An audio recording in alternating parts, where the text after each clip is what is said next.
Hello friends, welcome to our channel. If you're looking for attending an Angular interview and if you're thinking about what are the questions that will be asked in the interview, then you're in the right place. Let's dive into the topic directly. So if you want to know about Angular, the first thing that you have to know is about the Angular versions. So it started with Angular 1 and now the latest version is Angular 9. It was released it was released this year. So if you ask me what is that has changed majorly, like what is so the very first Angular version, the Angular 1, is called as AngularJS, and it uses JavaScript as the language. From Angular 2 onwards, it has changed drastically or completely, and to move from Angular 1 to Angular 2, it requires lots of efforts to learn the next version. But from Angular 2 to Angular 9, it is using the TypeScript language, and the changes are gradual. Will be once you learn Angular 2, it will be easier to adapt to learn like what's new in Angular 3, Angular 4, and yes, of course there are more changes, but still it's manageable. The overall programming has not changed from Angular to Angular 9, whereas Angular 1 and Angular 2 plus is completely different, and that's why the company has named Angular 1 as AngularJS, and Angular 2 plus Angular 2 to Angular 9, or even in the future it will be called as Angular. So if you are specifically looking for the TypeScript version, you have to search, or you have to say it as an Angular instead of saying it as an AngularJS. Whereas if you are working on an Angular 1 version, then we should term it as AngularJS. So that's the difference. So Angular 1 is simply called as AngularJS, and it uses JavaScript as a language, and Angular 2 plus, which is like Angular 2 and above versions, are called as Angular, and it uses TypeScript language. Okay, so before going on to the important questions one by one, it is good to know, in any technology, whenever you learn, to know what are the concepts, important concepts in it, and if you know the concepts in depth, and what is the use, when should I use it, then it will make your life easier. You need not go and mug up or memorize your questions. So let's see what are the important concepts that are in Angular. So here is the agenda. Here are I've listed down the important topics or the important concepts. Some of them might be familiar, but they must have given it as a new name. But some are totally new topics in Angular. And out of this, the left side, the first column, I highlighted. So this we are going to see in this video. So this is going to be a series. In part 1, we are going to cover the first column, the concepts. The remaining concepts I'm going to cover in the further videos. So please connect with me and to know this. Once I can assure you guys, once you know these concepts, you will be able to cover the entire Angular. So anyways, this we are going to focus more mostly on the interview perspective, but still I'll give an idea in with an example of all these concepts. But still, once you understand this, go back and do some study on each of this topic, and so you try to implement a particular example, so then you'll be able to master Angular. So what are the important concepts? Angular, when you say Angular, the concept of single page application comes, and we have a topic called Angular CLI, and there is something called component, module, service, and HTTP, template, binding, directive, and so on. So we have a few other topics, lots of topics are there, concepts are there. So we are going to see the highlighted one in this video one by one. So what is single page application? So what is SPA? So this term, in web application or in the recent years, you would have come across this term in lots of places. So SPA is nothing but an app or a web app which you need not reload the page in the browser like every time. Like so, if you see the classic or olden days, like you will create a web page and you will have multiple web pages in any technology. Take it's a Java or a .NET. When you redirect from one page to another page, the entire components in the web page will change, and you can see a flickering or you can see a post back happening. So this later they just to give a good UI response to the user, then there is a concept called Ajax came, and they do not load the entire page and only a partial page was loading. And further it has led to this like a level of like a single page application where the entire web page gets loaded, only the data or the things which are loading dynamically, like when you're moving from one page to another page, the entire page doesn't change, whereas the data inside the within the page or the component changes. So this is called an SPA. So now in the day-to-day use, like your Facebook, Gmail and Twitter, Google Drive, all these are examples, and Gmail is a very classic example, and it gives you a feel like it doesn't operate like a web application. It looks 100% like a Windows application, and each click of a button when you click or when you navigate to a new mail or something like it doesn't post back or it doesn't reload the entire page. So this is a classic example. So what is Angular CLI? CLI stands for like command line tool, command line interface. Like it's not only in Angular, it's now present in .NET. We call it as .NET CLI, and it might be present in almost every language. So so when you create a project or when you run the project or compile the project in any technology, like take Angular or .NET, the editor will help you to do that. But some people like me not like it. Some people from Linux or like some C++ background, they will be used up in commands, writing commands for doing everything. So here also, like Angular provides a feature like where command line interface is there, where people can write commands to do a particular operation or a function, to do certain things. Like here I've listed down Angular CLI commands. To create a new Angular application, we just need to go to a command line, open a command prompt with an admin privilege and say like ng new and name of the application. So Angular has a template, and based on that it will create a new Angular application. And to once you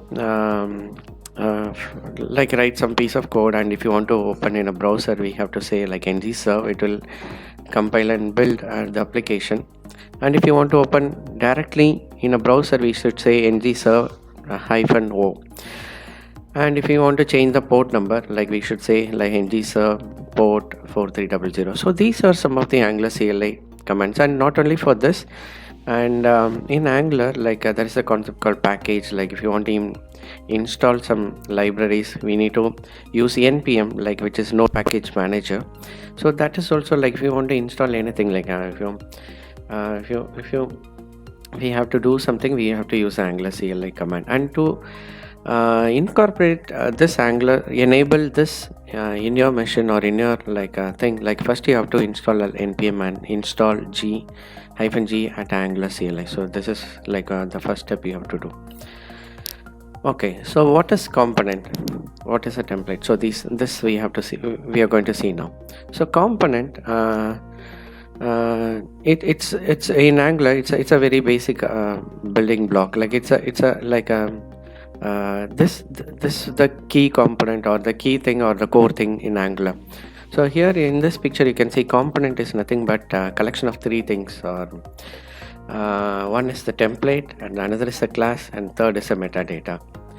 So the same thing I've highlighted here. If you create a component from Visual Studio Code or Visual Studio full version, by default it creates 4 files. One is like the TS file, the bottom one, which is nothing but the TypeScript file. So this is a very important file actually. This is like a class not like a class, it's a class, and also it clubs the other files. And the second important thing is the HTML file, which we call it as a template. So if anyone asks like you what is template and Angular, they are nothing but they have given a new name, but it's a HTML file which is associated with your class file, and together they become like one component, like a one web page. Or and also the beauty is like it's not always like one component will be like one web page. Angular gives you the freedom to have multiple components within a parent component and make it as a one web page. So they are all some like depth of like components, like some details about the components. But here, if you, as you see, like as I told, like a component is like it's a collection of like one. The first thing is the HTML, which is a template. Second thing is the class. So if you see here, like this is the structure of the, if you open this component.ts, like it will have an import statement at the start, and it will have at component decorator. Inside this, like you will have a selector name, the name of the component. This like my hyphen app stands for the name of the component. And the second thing is template.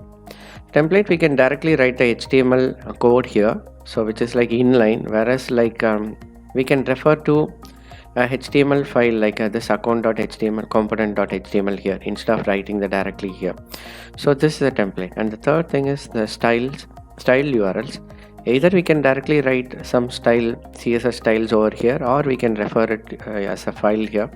And this is one of the beauty of Angular, like there is a CSS file associated with every component, so it makes your life easier. You can give different styles to each of your component. And also if you have a common style for all the components, then there is a like common CSS file is there, so everything is like more organized.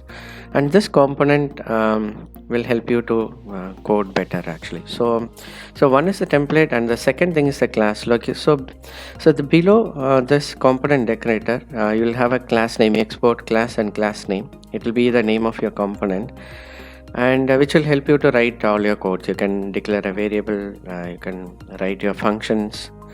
There are inbuilt functions are there, and you can write your custom events. So this is like all together, like one is the HTML file, and then the class, and followed by metadata is nothing but the additional things like along with this, like it could be your styles and other things, so that the Angular will understand. So this is about, so component is nothing but the basic thing in Angular, and it's a collection of template, class and metadata. Simple. Okay, what is a service? So in Angular, as I told you before, we use TypeScript, and all your special Angular files will be having the extension as .ts. So it can be called as a class. Like if you take .NET, it will be a C# class will be class1.cs, class2.cs, or class1.vb. So it depends on your programming languages. So here we are using a TypeScript, so our files will be ending with a extension .ts. So if you ask me what is a service, it's a special type of like is a class like TypeScript class, where like it's specifically it's used to connect to the database, to play with the data. So most of the cases our web pages, Angular web app will be dynamic one. You have to connect to a database, and remember, like Angular is a client side technology, so it cannot connect to the database. It will be in the browser, so you need some server-side component. The Angular should call a server-side component, and from there you have to connect to a database. So the server-side component can be a Node.js or an ASP.NET Core, or like it can be a Java. So using that, you have to create an API to connect to the database, and from Angular we need to create a service to connect to the APIs, and so that is the primary objective of the service. So if you want to connect to the database, then blindly you have to go and create a service, to connect the API. And also like Angular, there is a HTTP library is there. You have to import that, and using that we can connect to the database. So that is service. Okay, moving on to the another important concept in Angular is the module. So module in Angular, it helps to organize your application, Angular application, in a good way. Like so everything, like whatever we create, components, modules, like components, services, and different files will be there. But who is going to organize? Like who is going to say like all this belongs to one project? So the role is like the module is doing this job in Angular. So by default, we'll have every Angular application will have one parent module, which is like app module.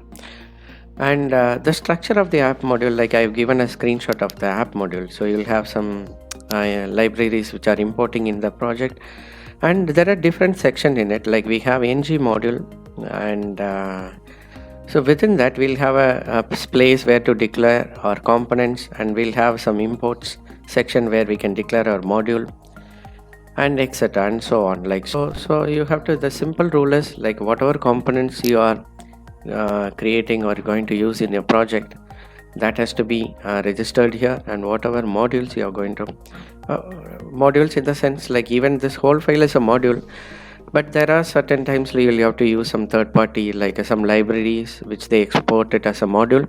Or even we can group our components, like we can either group all our components into single parent module, or we can, based on their functionality, you can group some of the components, like login based components into login module, and some accounting based modules, components into accounting. So there comes the concept of lazy loading, which we'll be covering later. So in your project can have at least one module, or it can have multiple modules depending on the way you structure your project. The ultimate aim is to register the components and also other modules that are in your project. So this gives you a structure, or this gives you this helps you to organize your Angular application. Okay, next moving on to a very important concept, or interesting concept in Angular, which is like binding. Even people who have worked in Angular 1 or AngularJS might be knowing this. Like so this is the beauty of like today's like web application. So a few years back, certain things were not possible. It will be very difficult. So we'll be writing some server-side code in C#, but if you want to show that in a HTML, like we need to use some few concepts which was very difficult. Whereas like with these later latest JavaScript languages like React.js, AngularJS, it becomes very easier to talk between your class, programming class, language class, and your HTML. So the data binding is nothing but sharing your data between the component and a view. So component is your TypeScript file, and if you want to share some data, pass some data from component to view and view to component, that are like Angular gives you a few ways. I've listed down some 4 ways, but we have another way also which we'll be covering later. But there are the 4 important types of binding. The first thing is the event binding. So event binding is nothing but when you click on a button, you have to raise some event or action. You have to call a function. So it's simple. It's like event raising an event. So that also they have named it under binding, so that they call it as a event binding. So here some cook background class is called on the click of a button. So the syntax is we have to put within the braces. So click is a default keyword, and this is a user defined function, cook backend. So this function will be inside the component, and this button, this piece of code will be in the view or the HTML. So in this way, like your view can interact with the component. So this is first thing is the event binding. The second thing is like one-way binding or property binding. So sometimes like you might have taken some data in the component from the database, but you have to load or show that data in your HTML actually. So you'll have it in a variable. So here like email is one of the variable. User is the model. So user.email is assigned to the value property of your text box. So email text box. So when we do this, automatically the email from the database or from your component gets bound to the text box. So this way it will help us to set already known data in the text box. So same way, like here I've given some more additional thing, like if you want to change the color based on some logic or variable in your component, we can set see here the div components background color is changed based on this variable. So this is how we achieve. So this is like we call it as property binding, because we are using the properties of the elements, or we can call it as one-way binding, because like we can use the variable and set it so it is from component to view. Anything that you change in the view will not get reflected in the component back. So this is one-way binding. Whereas many cases, like you want to associate a variable in a component to a text box, you want to load it, and also if you change the text box, you have to take the change back and take it back to the component and to the database later. So there might be a necessity of like a two-way binding. So that's why Angular has given us the way of achieving two-way binding in Angular. So here you can see the syntax, like it's the same text box, and there is something called ng model keyword with two special brackets we have to write like this, and this we can assign the email property or like email variable within your component. So this way it will help us to pass data from component to view and vice versa, and view to component back. And the last thing is the interpolation. This is a very important interesting thing. This is also like you are passing data from it's kind of similar to one-way binding, but there is like it's more than that. Actually, it has some more additional features. So here you can see a special double brackets here, braces here, and within that we have to give a variable name, user.name or user.email. So then we can pass the data from component to the view. But additional to this, like it will also help, like if you want to do some evaluate some expressions, like multiply two numbers 5 cross 3, like so we can put in double braces, it will give the result 5 3 is like a 15. Or if you want to multiply a variable x multiplied by 5, and x takes the value from component, so that also you can do that. So it's nothing but it will help us to evaluate an expression, so that we call it as an interpolation. So again, a small recap of what is binding. Binding is nothing but a concept which will help us to share data between components and view, and vice versa. There are 4 types of binding. We have event binding, property binding, two-way binding, and interpolation. Fine, moving on to a concept called directive.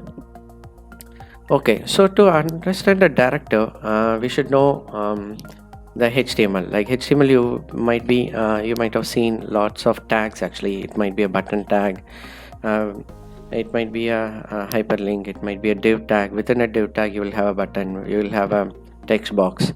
So there is a concept called DOM, like model manipulation, like the browser, it gives a like a there is a technique where we can access the HTML elements. Earlier we were doing it using JavaScript, pure JavaScript, and later like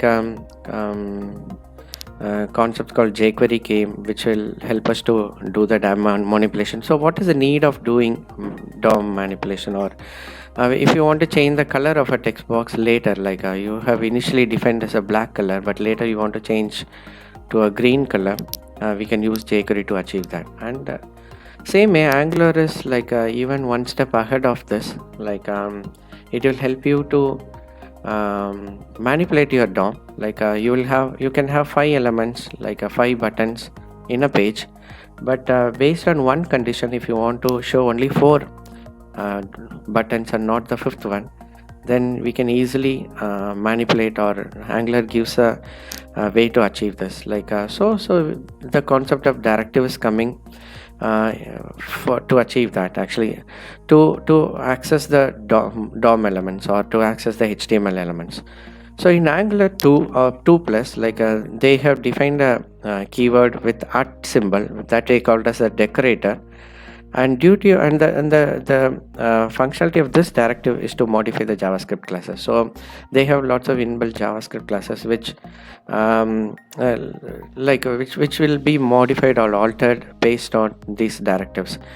So another, generally, even if you have worked in Angular 1 or Angular JS, like, the important concept is a directive. The example I can give you is, like, one of the example is ngIf or ngFor. ngIf is used for showing or hiding an element, and ngFor is for if you want to create an element multiple times. Like, if you want to create a text box, 10 text boxes, we can put in an ngFor with a count like a 10, so it will create you 10 text boxes without adding 10 text boxes in the real time. So that is the beauty of this directive. And the core difference between a jQuery and Angular is, jQuery, it will render the HTML elements in the browser first, and then we'll write a function to show or hide an element. So there will be two processes. Like, one is it will render all the elements whether you are showing or hiding, and later once everything is loaded, then we call it as a jQuery. So we are just first painting in a white color paint, and then you are going and fixing wherever you want to change to other colors, you are doing that. So there was a overhead. Whereas Angular, what it does is, like, this directive will help us if you are using ngIf. Even during the rendering, it will come to know, like, okay, out of 5 elements I have to show only 4 elements, so the 5th element will never get loaded. So that is the beauty of Angular, and that's why it is too quick, and the response in the website will be faster. That's why the recent technology, the JavaScript languages are becoming more and more popular these days. So there are three types of language. One is the components, the second is the structural directive, and the third is the attribute directive. The components I can show you, like, when you see the component topic, see, there is a nut component and a decorator. So component is nothing but it's built on top of a directive. So it's a special type of directive. Along with the directive, it combines a template to give a particular structure. So so component is one of the type of, like, a directive. And then comes the structural directive. Structural directive, as I said before, it helps us to play with the DOM, like it play with the HTML, like it can add elements, it can remove, it can change, it can add or remove elements. So ngIf and ngFor will help us to add or remove. In case if you want to change the behavior or change the structure, like, change its attribute, and then there comes the concept of attribute directive. It changes the appearance or behavior of an element, component, or another directive. So with this, like, we are pretty much done with the first series. So I'll just move on to the topics, concepts we have covered today. Yes.